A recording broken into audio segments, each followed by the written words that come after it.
నేటి మాట లోపల మనము పాప విమోచని ఏకాదశి అంటే ఏమిటి, దాని ప్రత్యేకత ఏమిటి, అది ఏ నెలలో వస్తుంది, ఎప్పుడు వస్తుంది, ఏ మాసంలో వస్తుంది అనేది మనం ఇప్పుడు తెలుసుకుందాం ఫ్రెండ్స్. అందరికీ తెలుసు ఏకాదశులు 24 ఉంటాయి, కానీ మరి పాప విమోచని ఏకాదశి అంటే ఏంటిది అనేది ఇప్పుడు తెలుసుకుందాం. పాప విమోచన ఏకాదశి మన పంచాంగం ప్రకారం ప్రతి నెలలో వచ్చే ఏకాదశికి పాప విమోచన ఏకాదశి అంటే తెలుసుకుంటున్నాం. దాంట్లో మన పంచాంగం ప్రకారం ప్రతి నెలలో వచ్చే ఏకాదశికి ఒక ప్రత్యేకత ఉంది. ప్రతి మాసంలో శుక్లపక్షము కృష్ణపక్షంలో ఏకాదశి వస్తుంది. అంటే నెలకు 2 ఏకాదశులు వస్తాయి. ఇలా మొత్తం సంవత్సరం మొత్తంలో 24 ఏకాదశులు వస్తాయి. వాటిని మనము ఉపవాస దీక్షతో వాటిని జరుపుకుంటాం. అయితే ఉగాదికి ముందు పాల్గొన మాసంలో వచ్చే ఏకాదశికి ఎంతో విశిష్టత ఉందట. పాల్గొన మాసం కృష్ణపక్షంలో వచ్చే ఏకాదశిని పాప విమోచన ఏకాదశి అంటారు. ఇప్పుడు పాల్గొన మాసంలో కృష్ణపక్షములో వచ్చే ఏకాదశిని పాప విమోచని ఏకాదశి అంటారు. దీనినే పాపనాశని ఏకాదశి అని కూడా అంటారు. పాపనాశని ఏకాదశి అని కూడా అంటారు.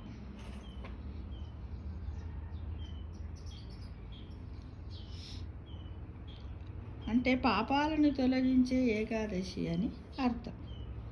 దీని వెనక ఒక కథ ఉందంట. అదేంటో తెలుసుకుందాం. పూర్వము మేధావి అనే మహర్షి తపస్సు చేసుకుంటుంటే ఇంద్రుడి ఆదేశానుసారము మంజుఘోష అనే అప్సరస తన నాట్యముతో ఆయనకు విఘ్నము లేదా భగ్నం కలిగించిందంట. అంటే తపస్సును భగ్నం చేసింది అన్నమాట. ఆమె నాట్యానికి చెల్లించిన మేధావి తన తపస్సుకి విఘ్నము కలిగిందన్న ఆగ్రహంతో ఆ మంజుఘోషకి రాక్షస రూపం కలగాలని శపించారట. ఆమె రాక్షసి అయిపోయింది. అప్పుడు ఎలా ఉంటుండే అంటే, మహర్షులు ఎవరికైనా శాపం పెడితే అది అంతే, మళ్ళీ దానికి కొద్ది రోజుల తర్వాతనే ఉపశమనం ఉంటుండే, కానీ వాళ్ళు కాళ్ళ వేళ్ళ పడినా కూడా అప్పుడే ఉపశమనం అనేది మాత్రం ఉండకపోయేది. ఎవరు పెట్టినా కూడా తిరిగి ఆయన తపస్సులో లీనమైపోయాడట. అలా చేసిన తర్వాత నువ్వు నన్ను ఇలా చేస్తావా అని తన తపస్సులో లీనమైపోయాడట. ఆమె అందుకోసం ఎదురు చూస్తూ కూర్చుంటుందట. ఆమె ఆయన కోసం ఎప్పుడు కళ్ళు తెరుస్తాడా అడుగుతా, నేను ఇలా ఏంటి రాక్షసుని అయిపోయాను, ఇంద్రుడు చెప్పిన వెంటనే నేను ఎందుకు వచ్చాను అని బాధతోటి అలానే కూర్చుండిపోయిందట. ఎవరు? మంజుఘోషకి అనే రాక్షసి. అయితే ఆయన తపస్సు ఆమె ఆయన కోసం ఎదురు చూస్తూ కూర్చుందట. ఆయన తపస్సు పూర్తయ్యాక ఆమె ప్రార్థిస్తే మేధావి అనుగ్రహించి పాల్గొన మాసం కృష్ణపక్షంలో వచ్చే ఏకాదశి తిథి నాడు ఉపాసన చేసి శ్రీమన్నారాయణమూర్తిని అర్చిస్తే రాక్షస రూపం పోయి తిరిగి నీ అప్సరస రూపం పొందుతావు అని శాప విమోచన మార్గాన్ని చెప్పారట. ఎవరు చెప్పారు? మహర్షి పేరేంటి? మేధావి. మహర్షి పేరేంటి? మేధావి చెప్పాడంట. మళ్ళీ ఆ రూపం వస్తని మార్గాన్ని చెప్పాడు. ఆయన సూచన మేరకు మంజుఘోష ఏకాదశి వ్రతం ఆచరించి తన పూర్వస్వరూపాన్ని పొందిందట. అయితే చేసిన పాపాలను తొలగించినందున ఈ ఏకాదశిని పాప విమోచని ఏకాదశి అన్నారు.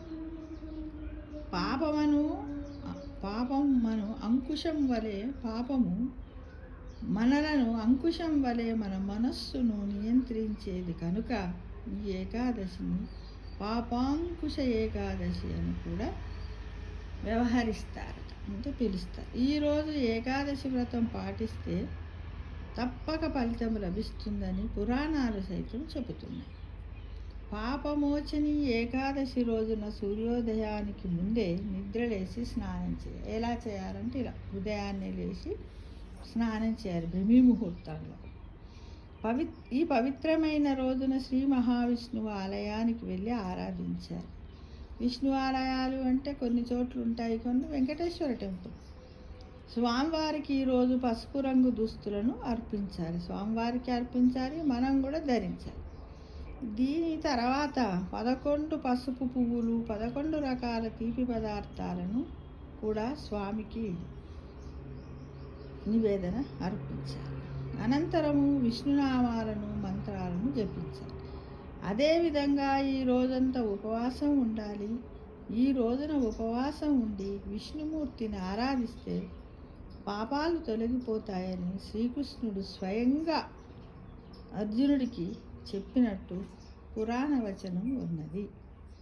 అంతేకాకుండా ఈ వ్రతము ఆచరించిన వారికి మోక్షము కూడా లభిస్తుందంట అని ఈ విధంగా పాపము ఏంటిది ఈ ఏకాదశి పేరు?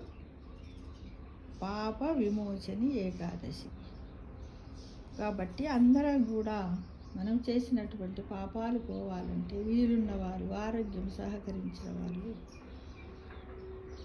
ఆ ఏకాదశిలో చేసినా చేయకపోయినా కనీసం పాల్గొన మాసం కృష్ణపక్షంలో వచ్చే ఏకాదశి నాడన్న ఉపవాసం ఉంది మనం ఈ వ్రతాన్ని అలా ఆచరించినట్టయితే కొంతలో కొంతవరకు మనం చేసిన పాపాలను తొలగించుకుంటాము అనే విషయాన్ని మనం అందరం గమనించి వీలైన వాళ్ళు చేస్తారని ఆశిస్తున్నాం. సమస్తలోక సుఖినో భవంతు.